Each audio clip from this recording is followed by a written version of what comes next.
ആദ്യമായിട്ട് ഇങ്ങനൊരു സംഭവം അതെന്നെ വല്ലാതെ തളർത്തി കളഞ്ഞു. ഒടുവിൽ സത്യം പുറത്തു വന്നു. ജനങ്ങൾക്ക് എന്നോടുള്ള വിശ്വാസത്തിന് ഒരു പോറലേറ്റതുമില്ല. എന്റെ സന്തോഷത്തിന് മറ്റെന്താ എനിക്ക് വേണ്ടത്?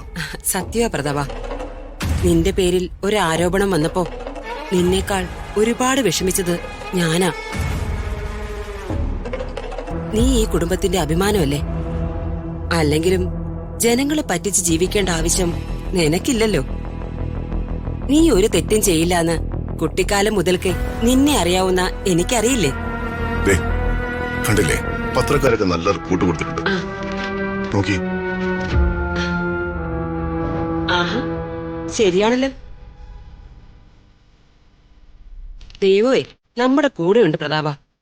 ഇത്തവണത്തെ ഇലക്ഷൻ നീ ജയിക്കുമെന്നുള്ള കാര്യത്തിൽ ഈ ചേച്ചിക്ക് 100% ഉറപ്പാ. നിന്റെ ഇമേജ് ഇല്ലാതാക്കാൻ പറ്റില്ലെന്ന് നിന്നെ ദ്രോഹിച്ചവരും കൂടി അറിയട്ടെ. ഞാനൊരു സത്യം പറയട്ടെ ചേച്ചി. ഇടയ്ക്ക് ഞാൻ തളരുമ്പോ ചേച്ചിയുടെ ഈ വാക്കുകൾ എനിക്ക് വീണ്ടും ഊർജം തരുന്നത്, എന്നെ ഞാനാക്കി മാറ്റുന്നത്. നിന്നെ ഞാൻ മനസ്സിലാക്കിയെടുത്തോളം ഈ ലോകത്ത് വേറെ ആരും മനസ്സിലാക്കിയിട്ടില്ല പ്രതാപ. സത്യോ ചേച്ചി. ദീപകെ, നിനക്ക് ഈ ഇലക്ഷനിൽ കാൻഡിഡേറ്റ് ആവാൻ പറ്റാത്തതിൽ വിഷമമുണ്ടോ? ഇല്ല അമ്മാവ. അമ്മാവൻ തന്നെയാണ് സ്ഥാനാർത്ഥിയാവാൻ തികച്ചും യോഗ്യൻ. നിന്റെ പേരിൽ ദിവ്യയുടെ ആരോപണം ഉള്ളതുകൊണ്ടാണ് നിന്നെ സ്ഥാനാർത്ഥിയാക്കാൻ ഞാൻ സ്ട്രോങ് ആയിട്ട് റെക്കമെൻഡ് ചെയ്യാത്തത്. ദീപകെ, ഇനി ദിവ്യ DNA ടെസ്റ്റ് നടത്തി കുറ്റം നിന്റെ പേരിൽ വന്നാൽ അത് നമുക്കാകെ അപമാനവും. എന്റെ രാഷ്ട്രീയ ജീവിതത്തെ അത് ബാധിക്കും. നീ എന്താ പ്രതാപ ഈ പറയുന്നേ? ദീപക് തെറ്റുകാരനാണെന്നാണോ? അവൻ എന്റെ മോനാ, എന്റെ വയറ്റിൽ പിറന്നവൻ.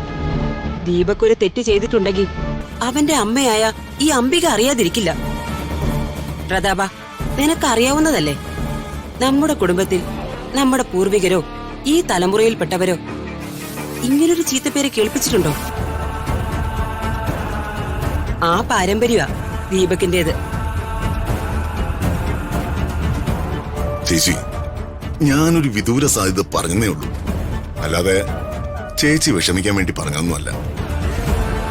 രാഷ്ട്രീയ എതിരാളികള് കണ്ണിൽ എണ്ണ ഒഴിച്ച് കാത്തിരിക്കുക എന്തെങ്കിലും ഒരു ആരോപണം കിട്ടാൻ. അമ്മാവൻ എന്തായാലും ഒന്നും ആലോചിച്ച് ടെൻഷൻ ആവണ്ട. എന്തായാലും ഇത്തവണ അമ്മാവനിലെ സ്ഥാനാർത്ഥി